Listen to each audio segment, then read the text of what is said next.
Hello everyone, आज हम पढ़ेंगे एंटीबॉडी का स्ट्रक्चर और उसके टाइप्स। तो सबसे पहले हमें पता होना चाहिए कि एंटीबॉडीज़ क्या है। तो इसका पहला पॉइंट है, जो एंटीबॉडीज़ है ये ग्रुप्स ऑफ ग्लाइकोप्रोटीन है, जिसे कहा जाता है globulin. So antibodies are the group of glycoprotein known as globulins. Antibody को इन्वेंट करने वाले साइंटिस्ट थे एडलमैन एंड हॉर्नर।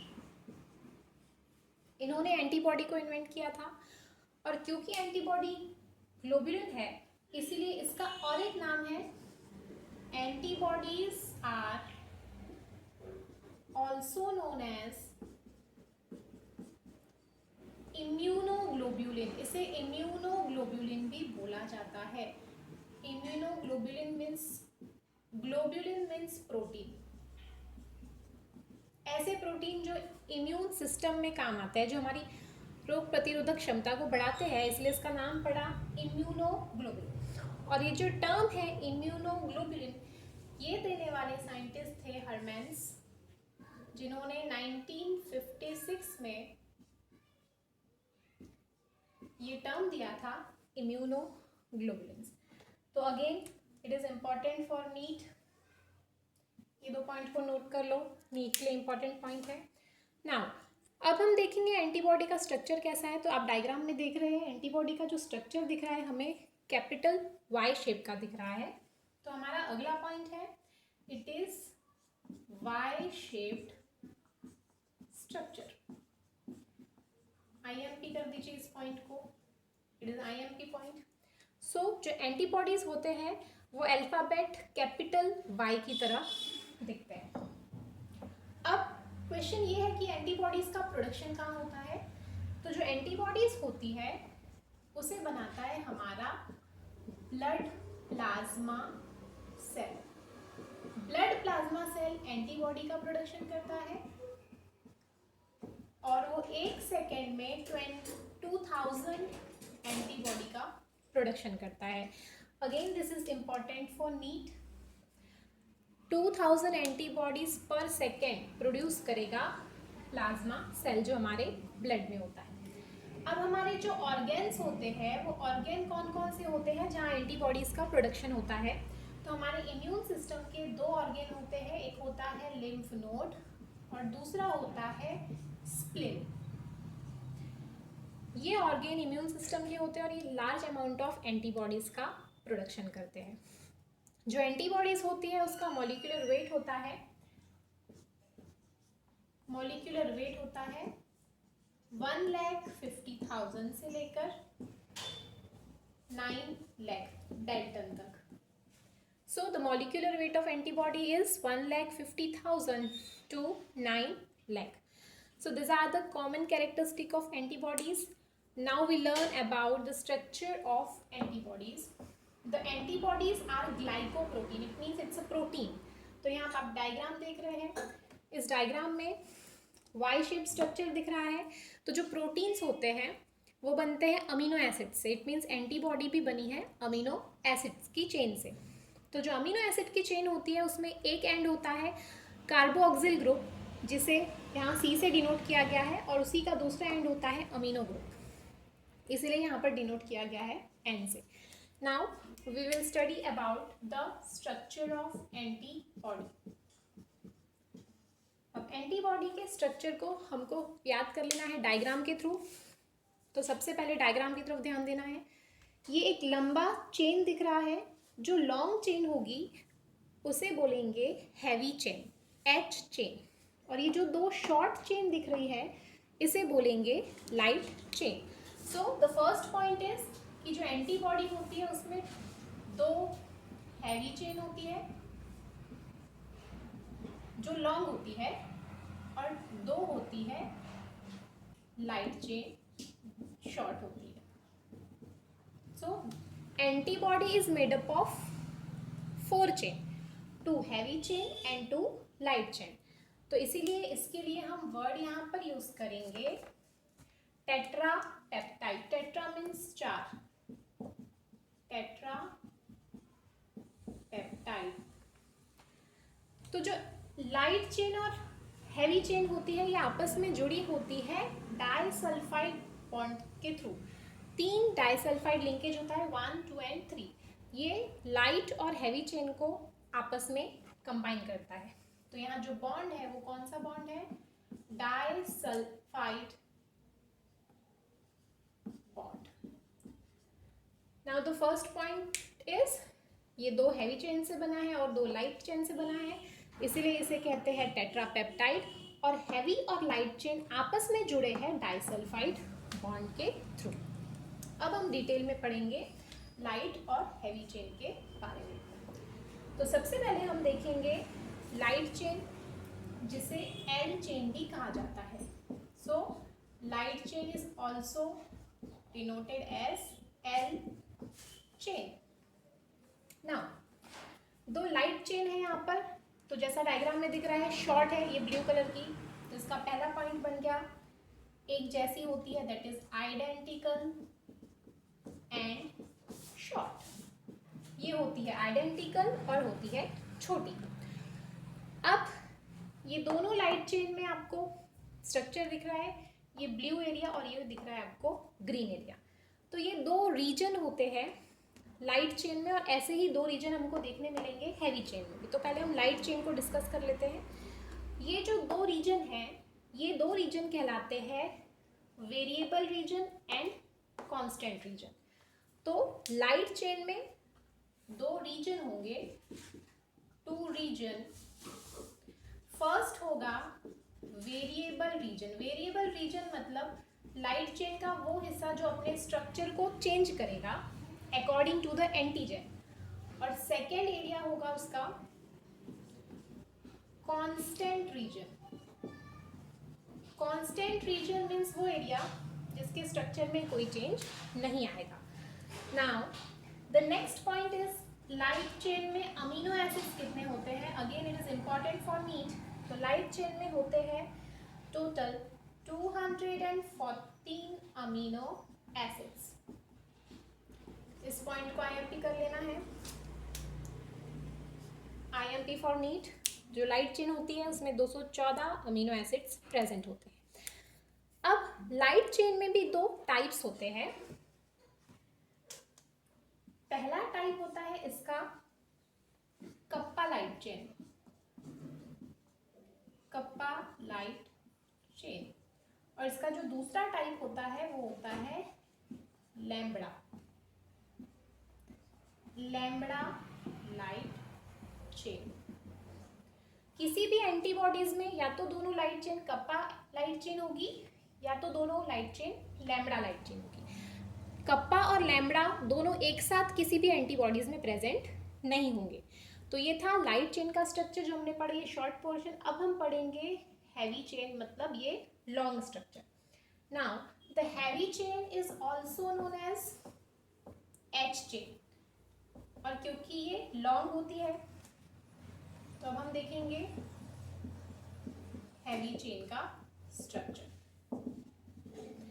तो पहला पॉइंट, आइडेंटिकल होती है हैवी चेन और लॉन्ग होती है। सेकेंड पॉइंट, इसमें भी 2 रीजन होते हैं, वेरिएबल रीजन और constant region. So second point is 2 region. 2 region में फर्स्ट होता है वेरिएबल रीजन और सेकेंड होता है इसका constant region. Again third point कि हैवी चेन में अमीनो एसिड्स कितने होते हैं। अब हैवी चेन लॉन्ग है, इट मीन्स अमीनो एसिड ज़्यादा होंगे। तो जो हैवी चेन होती है इसमें अमीनो एसिड्स होते हैं 440 अमीनो एसिड्स होते हैं। आइडेंटिफाई कर लो इसे नीट के लिए। So 440 amino acids are present in the heavy chain. तो ये था लाइट और हैवी चेन का स्ट्रक्चर। अब हम देखेंगे जो एंटीबॉडीज होती है वो प्रोटीन नेचर की होती है। इट मीन्स यहाँ प्रोटियोलाइटिक एंजाइम्स एक्ट करेंगे। तो जो प्रोटियोलाइटिक एंजाइम होते हैं वो एंटीबॉडी को 2 पार्ट में डिवाइड कर लेते हैं। प्रोटियोलाइटिक एंजाइम्स एंटीबॉडी को दो पार्ट में डिवाइड कर लेते हैं और वो दो पार्ट होते हैं फ्रेगमेंट एंटीजन बाइंडिंग, इसे शॉर्टकट में बोलते हैं FAB, और दूसरा होता है फ्रेगमेंट क्रिस्टलाइन,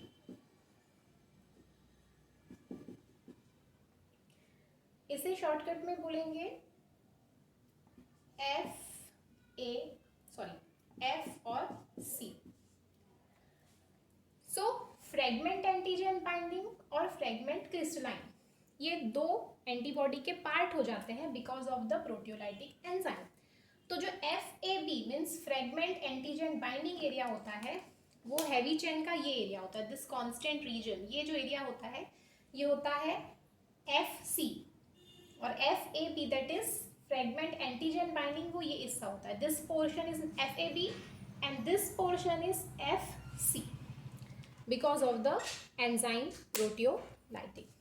तो आज हमने पढ़ा एंटीबॉडी का स्ट्रक्चर, जिसमें हमने देखा इसमें होते हैं light chain, heavy chain, light और हैवी चेन आपस में डाइसल्फाइड बॉन्ड से कंबाइन होते हैं, लाइट और हैवी चेन दोनों में वेरिएबल रीजन होता है और कांस्टेंट रीजन होता है। अब हम देखेंगे एंटीबॉडी में जो एंटीजन बाइंड होते हैं वो साइट कितने होते हैं। तो एक एंटीबॉडी में दो एरिया होते हैं, इट मीन्स एक एंटीबॉडी में दो एंटीजन आकर बाइंड हो सकते हैं। यहाँ पर एंटीजन बाइंडिंग साइट है और this portion is antigen binding site. So ये था एंटीजन का स्ट्रक्चर, हमको डायग्राम याद कर लेना है बहुत अच्छे से, तो हम इसको बहुत इजीली एक्सप्लेन कर सकते हैं। अब हम देखेंगे टाइप्स ऑफ एंटीबॉडीज। एंटीबॉडीज जिसे हम इम्यूनोग्लोबुलिन भी बोलते हैं, ये होते हैं 5 टाइप्स के। तो इसका पहला टाइप है IgA, एब्रीवेटेड फॉर्म में, that is immunoglobulin alpha, IgD that is immunoglobulin delta, IgE means immunoglobulin epsilon, IgG means immunoglobulin gamma and IgM means immunoglobulin mu. In 5 antibodies में सबसे लार्जर एंटीबॉडी होती है IgM, तो इस point को note कर लीजिए, ये नीट के क्वेश्चन में आ सकता है। अब हम इस टाइप के इम्यूनोग्लोबुलिन्स के कैरेक्टरिस्टिक्स और फंक्शन को वन बाय वन देखेंगे। Now the first type is IgA that is immunoglobulin alpha. Total antibodies में से 15% जो एंटीबॉडीज बनती है वो होती है IgA टाइप की, और ये मोनोमर या डाइमर फॉर्म में ऑकर होती है। मोनोमर मतलब 1 यूनिट, ये इस तरह से 1 यूनिट में बना सकती है, ऑकर हो सकती है, या 2 यूनिट से भी ऑकर हो सकती है, इसीलिए हमने यहाँ पे लिखा है occurs as a monomer and a dimer. अब ये कहाँ प्रेजेंट होती है, तो ये प्रेजेंट होती है मिल्क कोलेस्ट्रम में। फर्स्ट मिल्क जो आता है मदर का दैट इज मिल्क कोलेस्ट्रम, उसमें प्रेजेंट होती है, सलाइवा में प्रेजेंट होती है, लार में, टीयर्स में प्रेजेंट होती है और ब्लड में प्रेजेंट होती है। इसका सिंथेसिस करती है हमारी ब्लड प्लाज्मा सेल, और इसका फंक्शन होता है जो पैथोजन हम इनहेल कर लेते हैं उसको म्यूकस मेम्ब्रेन को प्रोटेक्ट करने का ये काम करती है, पैथोजन को किल करके। तो ये कैरेक्टरिस्टिक थे IgA एंटीबॉडीज के।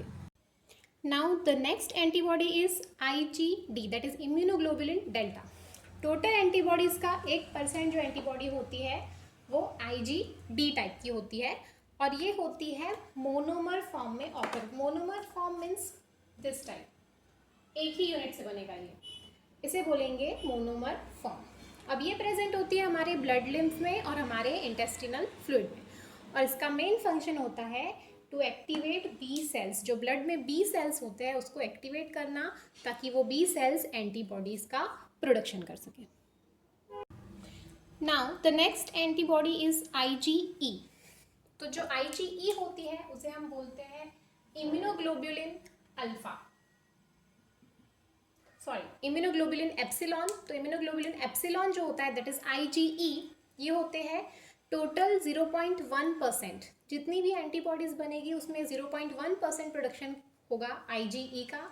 ये भी मोनोमरिक फॉर्म में प्रेजेंट होते हैं, और ये हमारे ब्लड में जो मास्ट सेल और बेसोफिल्स होते हैं वहाँ ये होते हैं प्रेजेंट। एंड फंक्शन इसका है कि जितने भी एलर्जिक रिएक्शन हमारी बॉडी में होंगे उसमें पार्टिसिपेट करेगा immunoglobulin E, that is IgE। अब हमारी नेक्स्ट एंटीबॉडी है IgG, that is immunoglobulin gamma. तो सबसे ज़्यादा ये होती है हमारे ब्लड में प्रेजेंट, एबेडेंटली प्रेजेंट होती है। It is 75% of all the antibodies. Total antibodies में जो सबसे ज़्यादा होती है 75% एंटीबॉडी वो होती है IgG। और ये मोनोमरिक फॉर्म में ऑकर होती है, दैट इज़ 1 यूनिट से बनती है। और ये फाउंड होती है ब्लड, लिम्फ, टिश्यू फ्लूइड और मिल्क में। इसका फंक्शन होता है कि ये बैक्टीरिया और वायरस से बॉडी को प्रोटेक्ट करती है। तो ये थी IgG। अब हम नेक्स्ट लास्ट इम्यूनोग्लोबुलिन देखेंगे IgM। IgM that is immunoglobulin mu. ये टोटल होती है 5 to 10% ऑफ ऑल एंटीबॉडीज। ये ऑकर होती है पेंटामरिक फॉर्म में। पेंटामर मतलब 5 यूनिट से बनती है, इसका मतलब ये सबसे लार्जेस्ट एंटीबॉडी है पांचों में से। तो पेंटामर यूनिट मीन्स कुछ इस तरह से 5 वाई शेप के स्ट्रक्चर, उसे हम बोलेंगे पेंटामर। तो इस तरह का उसका स्ट्रक्चर होता है जिसे हम बोलेंगे पेंटामर। और ये प्रेजेंट होते हैं हमारे ब्लड और लिम्फ में। तो जो IgM होता है इसका इंपॉर्टेंट फंक्शन होता है कि ये ब्लड ग्रुप को डिटेक्ट करने में हेल्प करती है। तो ये थे हमारे 5 डिफरेंट टाइप्स के एंटीबॉडीज़ जिसमें हमने देखा IgA, IgM, IgE, IgG। और ये जो पांचों अलग अलग कैटेगरीज है उसे हमें याद कैसे रखना है, तो इसका बहुत ही मैं सिंपल आपको शॉर्टकट बताती हूँ। ये नीट के लिए बहुत इंपॉर्टेंट है पॉइंट, तो इसे याद रखने के लिए आपको ये वर्ड याद रखना है GAMED। So G for antibody gamma, A for alpha, M for mu, E for epsilon and D for आपको रखना है याद डेल्टा। सो इन सभी में से जो लार्जेस्ट होगी वो होगी IgM मीन्स इम्यूनोग्लोबुलिन म्यू जो है वो लार्जेस्ट एंटीबॉडी है अमॉन्ग द 5। सो ये था आज का टॉपिक जिसमें हमने एंटीबॉडी, उसके स्ट्रक्चर और टाइप को पढ़ा। अगर आपको मेरा वीडियो पसंद आ रहा है तो please share, like and subscribe. अब हम नेक्स्ट टॉपिक में देखेंगे आगे के पार्ट को, human health and disease chapter के। Thank you.